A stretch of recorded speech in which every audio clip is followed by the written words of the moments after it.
The movie title is War Machine 2026, tells the story of a group of soldiers who are still in training but are suddenly forced to face the brutal reality of a real battlefield against an enemy beyond anything they ever expected. What kind of enemy is it? That's what we see in today's video, so let's dive into it.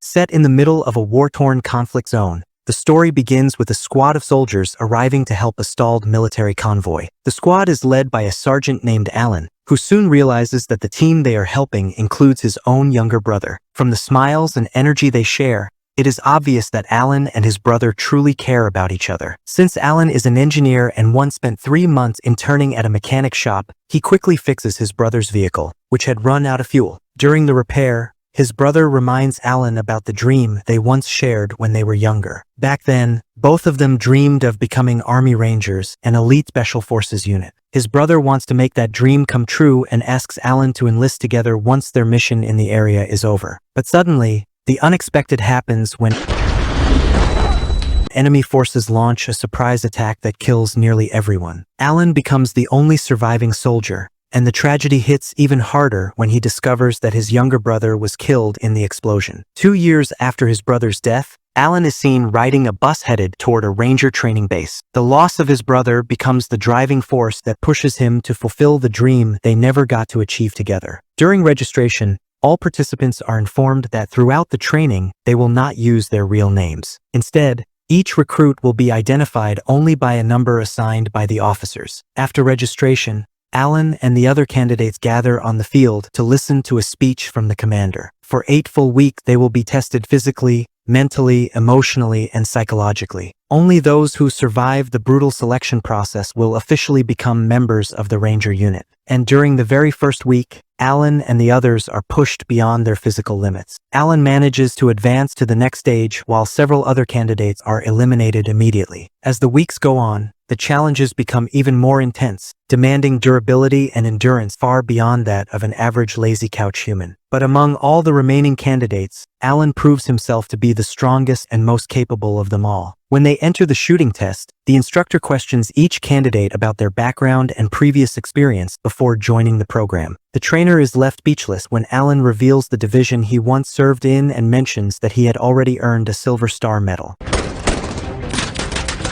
Then, during lunchtime, breaking news appears about NASA successfully detecting an interstellar object coming from outside our solar system. However, the authorities assure the public that there is no need to panic because the object is believed to be simply passing through our solar system. Because of what happened during the shooting test, everyone now knows that Alan is the soldier who lost his younger brother on the battlefield. Curious about the story, one of the candidates, number 15, bluntly asks Alan about it directly, but one of the senior officers interrupts them. As the weeks pass, most of the candidates are eliminated, leaving behind only those with exceptional physical strength and determination, including Alan, who clearly has a far more intense motivation than anyone else. When they enter the lung endurance test, Alan and several other candidates are forced to walk along the bottom of a deep pool while holding their breath for as long as possible. While the others quickly resurface because of their smoking habits, Alan once again becomes the last man standing underwater. Tough, but mentally unstable. That is how the commanders view Alan. After nearly dying from lack of oxygen during the test, Alan is immediately summoned to the commander's office and told that he is unfit to become a ranger. He is ordered to withdraw from the program. Since the commanders have no legal reason to remove a candidate who has not actually broken any rules, they pressure Alan into signing resignation papers himself. But as we all know, Alan is not the kind of person who gives up so easily before fulfilling the dream he once shared with his brother. As they enter the final week, the commanders eliminate the remaining candidates one by one. In the end, Alan is forced through to the final stage because the judges simply have no valid reason to fail him. Only around 17 candidates remain for the final test. They are assigned one last mission, although it is technically just a carefully designed training exercise. First, they will be transported by 2 helicopters to a landing zone. From there, they must march dozens of kilometers through the wilderness to locate a crashed aircraft that has already been set up for the exercise. Their mission is to destroy the aircraft using explosives and then return safely to base. But that is not all. they also have to deal with senior rangers acting as enemy forces whose job is to sabotage them and make the final test even more difficult. Out of all the remaining candidates, Alan is chosen as squad leader for several specific reasons. The commanders intentionally assign him the role because they want him to fail and prove that he does not have the mental stability required to become a ranger. Using 2 helicopters, Alan and his team are transported to the drop zone. During the flight, Alan and several candidates notice a massive coal mining area that they are supposedly forbidden to cross because it is private property. After arriving at the landing zone, Alan and the team immediately move into the forest to hide while checking their route. According to the maps and compasses they carry, the aircraft they must destroy is still about 20 kilometers away. Not wanting to waste any time, they begin the march immediately. As night falls, exhaustion starts to hit the entire team, forcing Alan to call for a stop. Alan and one other member volunteer to stay awake and keep watch because the senior rangers pretending to be enemies could launch an ambush at any moment and would do anything possible to make them fail the test. And then, everyone is suddenly shocked by the appearance of a glowing object streaking rapidly across the sky. At first, they assume it is probably just another part of the final test designed by the senior rangers to mess with their minds and push them psychologically. As morning arrives, Alan and the team finally reach the location of the aircraft prepared for the mission. From its appearance, the plane looks incredibly realistic, leaving the team impressed by how far the seniors went to create props for the final exercise. But something feels wrong when the navigator points out that the aircraft is not located at the exact coordinates on the map.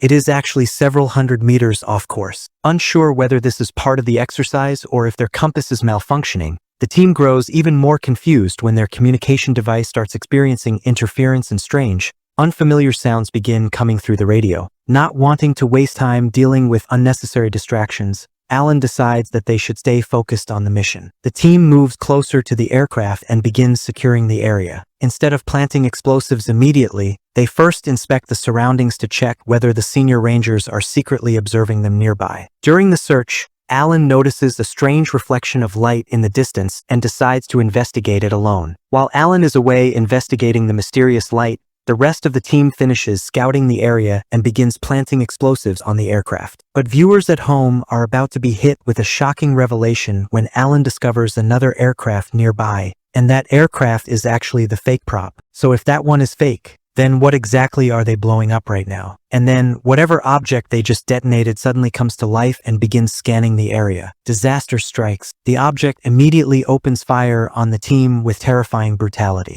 Alan barely manages to lead everyone toward a nearby cliff before a massive explosion suddenly sends them all crashing down to the bottom. After the blast, Alan and the rest of the squad are badly injured. Fortunately, Alan is already experienced in life or death situations, allowing him to stay calm and think clearly. Realizing they desperately need help, he decides to retrieve the communication device so they can contact the base. Since another candidate was carrying the radio, Alan has no choice but to climb back up the cliff and return to the crash site despite the enormous danger. He is willing to risk his life for the safety of the others. But when he finally reaches the top, he discovers that the communication device has been destroyed by the object's gunfire. At the same time, Alan finds one surviving candidate still barely alive, only for something horrifying to suddenly happen. Alan eventually returns empty-handed and urgently tells everyone that they need to move immediately. Their only option now is to descend the hill as quickly as possible. But because one of the members, candidate number 7, is severely injured,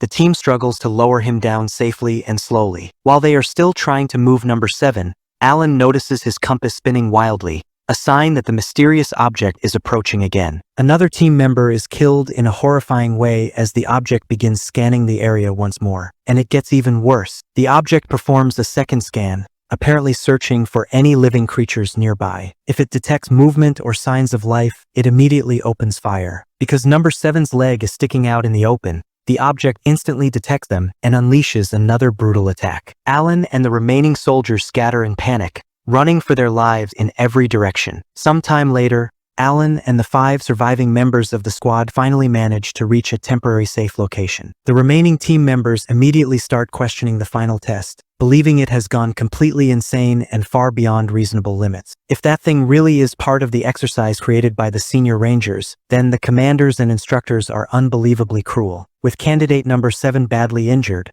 they know they have to keep moving fast so he can receive medical treatment before the mysterious object catches up to them again. When they arrive at a violently rushing river, Alan once again has to think quickly. The only way to get number 7 across safely is by stretching a rope from one side to the other. Without hesitation, Alan dives into the freezing current and swims across to secure the rope on the opposite side. After the line is finally set up, they begin transporting number 7 across the river. But another disaster strikes when the rope connection starts failing, forcing Alan and another team member to step in and help. Then suddenly, Alan loses another teammate as the raging current drags them away. Alan himself nearly dies after the rope wrapped around his leg traps him underwater. Somehow, Alan manages to survive and reunites with number 7 and the others. But the danger is far from over because now they are faced with a massive waterfall directly ahead. Fortunately, Alan and the surviving team members manage to survive after one of the soldiers pulls them back up to safety. The soldier, candidate number 60,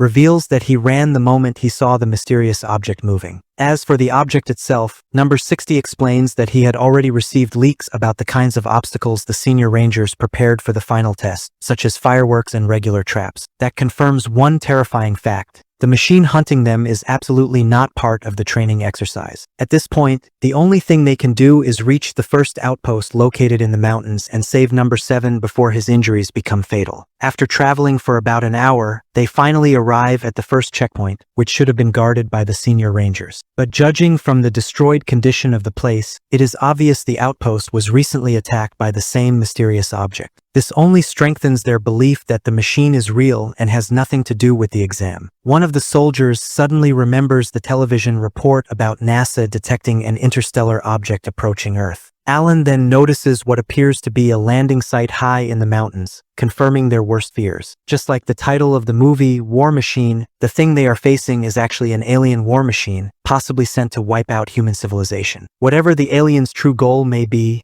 Alan refuses to give up. He is determined to get the remaining team members back to the base alive. That is when Alan spots a vehicle that somehow remains undamaged. Thanks to his 3 months of mechanic training at a workshop, he immediately checks the engine and manages to get the vehicle running again. Just as they prepare to leave, the compass suddenly starts spinning violently once more, signaling that the machine is approaching. After spotting several crates of ammunition nearby, candidate number 15 volunteers to grab them first. Number 15 is killed instantly, but the ammunition is successfully thrown into the vehicle before he dies. An intense firefight erupts as the team unloads their weapons on the machine, but nothing works. The driver keeps accelerating to create distance, yet the alien machine suddenly opens its weapon systems and launches dozens of explosive projectiles toward them. The vehicle spins out of control and races dangerously toward the edge of a cliff. Somehow, the driver manages to regain control just in time, allowing them to temporarily escape. Now trapped inside a narrow valley surrounded by steep cliffs on both sides,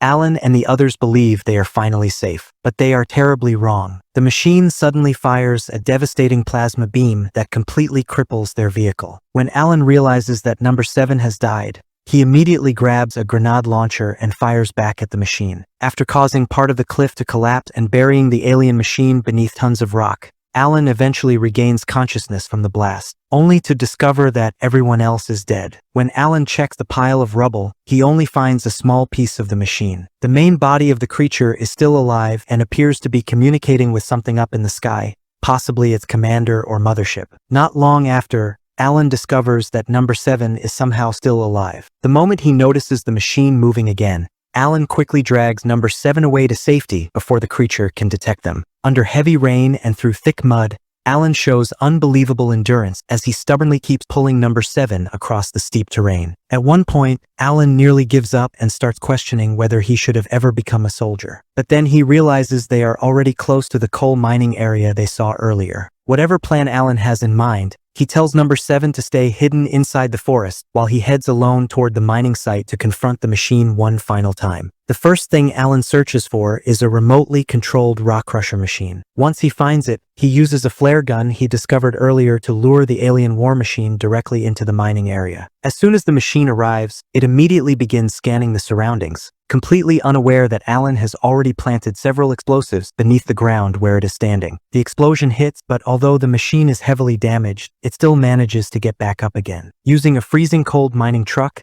Alan slams directly into the machine and pushes it toward the massive rock crusher. Alan's real plan is finally revealed. He intends to force coal, gravel, and debris into the machine's ventilation system located on the top of its body. Once the vents are clogged, the internal systems begin overheating uncontrollably. And against all odds, Alan's plan actually works. The alien war machine explodes from the inside out. But the danger is not over yet because several explosive drone-like spheres suddenly emerge from the wreckage, still fully active. Alan immediately runs for his life as the deadly spheres begin chasing him. The next morning, Alan is seen carrying number 7 all the way back to the military base. Not only did he destroy an alien war machine completely on his own, but he also managed to save one surviving member of his team and successfully complete the final Ranger exam. Alan soon realizes that the entire world is now in chaos because similar alien machines are appearing everywhere across the globe. There is not just one of them, but many scattered across different regions of Earth. Governments and military forces are desperately trying to figure out the most effective way to destroy them. Because Alan returns to base within the required time limit,